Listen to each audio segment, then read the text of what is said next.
tech fouls that we were talking about earlier today.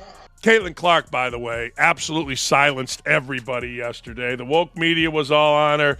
I hate to even mention this complete jackass, Jamel Hill, and others were all in her business. It's white privilege. She hits these threes. Man, I don't give a damn if it's white, black, or green privilege. Jamel Hill, she blames the media for covering Caitlin Clark. She's tremendous on television. What a missed opportunity for the national media to really evaluate who she was as a person. Why? Whereas it feels like our black athletes get the same amount of coverage, whereas for black athletes to get the same amount of coverage or even fair coverage, there has to be something extra beyond basketball. No.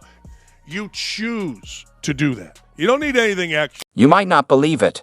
The WNBA is starting to feel more like a daytime drama than a basketball league.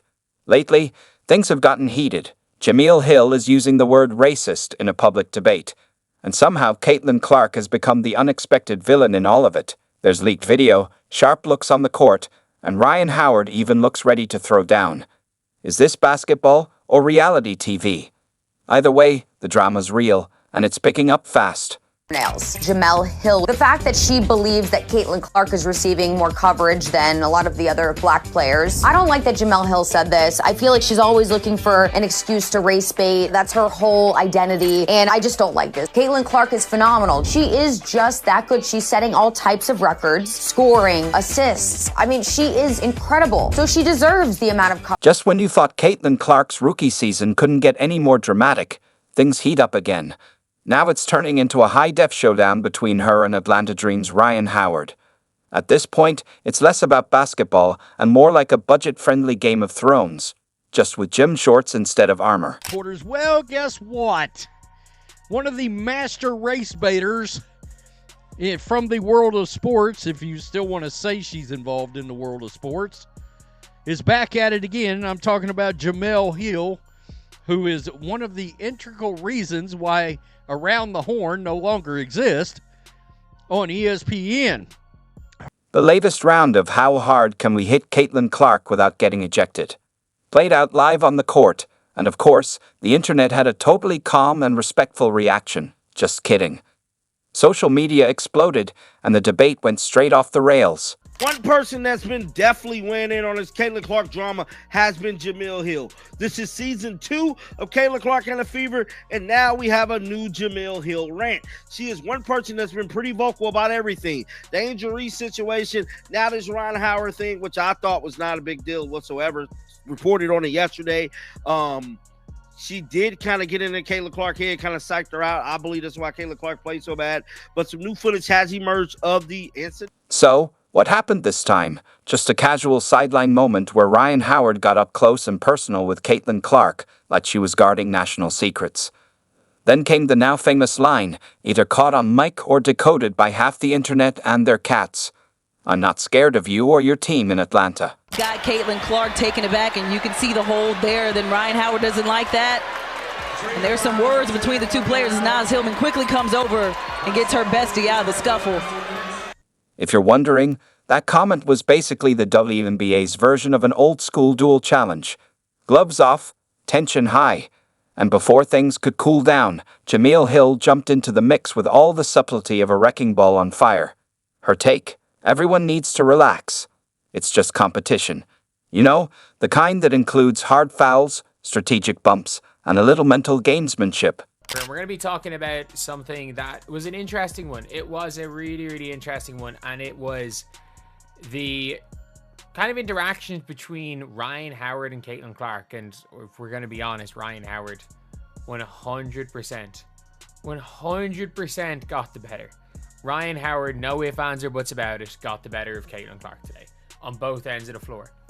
But these were some hilarious responses. So Caitlin Clark and Rhyne Howard get into it here. So Rhyne Howard he was fouling Caitlin Clark the whole game, and is going into Caitlin Clark coming back to Rhyne Howard. I'm not scared of you. Apparently, Caitlin Clark isn't being targeted. She's just going through some character development. You know, if getting elbowed in the ribs every other play and guarded like she stole someone's lunch counts as that. But don't worry, it's not about race. Except now it kind of is. Jameel Hill suggested that the outrage over Clark's treatment might have racial undertones, that people only care because she's white, not because she's the current face of a league craving attention and getting hit like a running back every game. Hill's supporters praised the take like it was a breakthrough moment for WNBA Twitter. Meanwhile, plenty of actual basketball fans who've watched Clark get hounded on the court started wondering if Hill was even watching the same games, or just picking her takes out of a hat full of hot-button topics. I have to talk about this. The post from Brittany Griner. And I don't... One thing I don't understand is that, like, there is some kind of flimsy evidence, I guess. Like, we're not lip readers. We're not lip readers. She probably says trash. Like, it sounds like she has said. It looks like what it apparently says is effing white. Let's take a moment to appreciate how wild this has gotten. Caitlin Clark might be the only athlete who can drop 30 points and still get blamed for breathing too close to someone. And if you think this chaos is just players freelancing WWE moves on the court, think again. Some of it looks pretty planned. It's like coaches are drawing up plays that go something like, Amber, press her so hard she rethinks her career. Jada, give her a casual hip check into the third row. Megan, your job is to intimidate with eye contact. No smiles. The game plan is clear. Stop Caitlin, and you stop the Indiana Fever. Maybe that earns you a few seconds on SportsCenter, right before they cut to LeBron lifting weights in slow motion. But let's be real, this isn't just tough defense. It's more like an exorcism disguised as a basketball game. Opponents are swatting at her like she's a mosquito in July. 1 second she's dribbling, the next she's caught in a tangle of limbs like an action scene from Mission Impossible. Elbow protocol. That should be celebrated, and it's because of Caitlin Clark. Don't get it twisted. Don't get it Caitlin Clark. Don't get it twisted. Don't get it fucked up. Caitlin Clark is the reason why a lot of great things is going to happen for the WNBA. Voice your opinion if they want your opinion, man, early on, because everybody is looking for you to say anything, and they're going to splice it and cut it and make it a negative thing. And I think for her, the one thing that I love that she's bringing to her sport, more people want to watch. More people want to tune in. I saw for the first time that they had a chartered plane. And yet, every time someone body checks Caitlin Clark into next week, the media just shrugs and says, that's basketball. Really? I played the game, and never once did I think I'd need a mouthguard to stop myself from biting my tongue during a headlock. It's gotten so intense. Caitlin probably checks under her bed for defenders before going to sleep. Remember the Kennedy Carter incident? Because nothing says normal basketball contact like charging full speed into someone's back for no reason other than pure hostility. That wasn't defense. It was pent-up Twitter rage in motion. Now it's Ryan Howard's turn for his episode in this saga, pretending it's just hustle when it's clearly a mugging. And to top it off, Jameel Hill retweeted the video and acted like she's the WNBA Supreme Court, telling fans to calm down. Her message? This is just competition. No targeting, no excess, just spirited aggression wrapped in a hug of animosity. Meanwhile, Clark's getting cross-checked like she owes child support.